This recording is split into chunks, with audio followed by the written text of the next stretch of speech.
north कालुगाव हेन्डलुमनि थाखाय मोनसे जिथु फाउन्डेसन स्टार्ट खालामनो दिनै गायखं दिनै हाग्रामायाव माबोरै दिनै जोङो जोबोद गोजोननाय मोन्दों जोंनि देबरगाव ब्लक बिपिएफ जे कमिटि दं बिनि आन्दोआव थानाय कालुगाव सुबाइजार प्राइमारिनि नर्थ कालुगाव गामियाव हेन्डलुम आरो टेक्सटाइलनि मोनसे प्रडाक्शन आरो मार्केटिं सेन्टार फाउन्डेसन स्टोन जोंनि बिटिसिनि गाहाय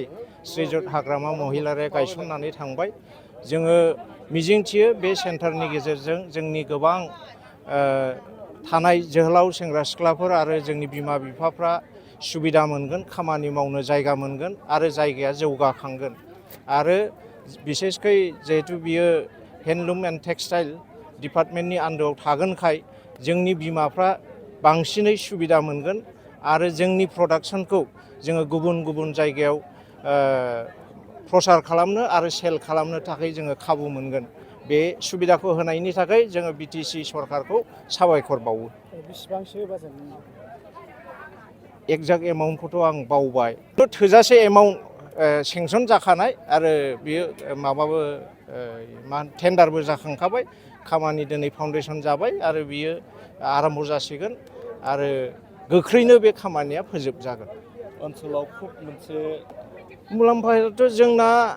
हारिमुआव जों बर' हारिया जेब्लायबो गोसो होयो आरो जोंनि बिमाफ्रा जेब्लायबो थांनाय बाराव गुवाहाटियाव जेब्ला माबा जादोंमोन बागुरुम्बा दोहौ बे समाव नायनानै जोङो जोबोद गोजोननाय मोन्दों गावनि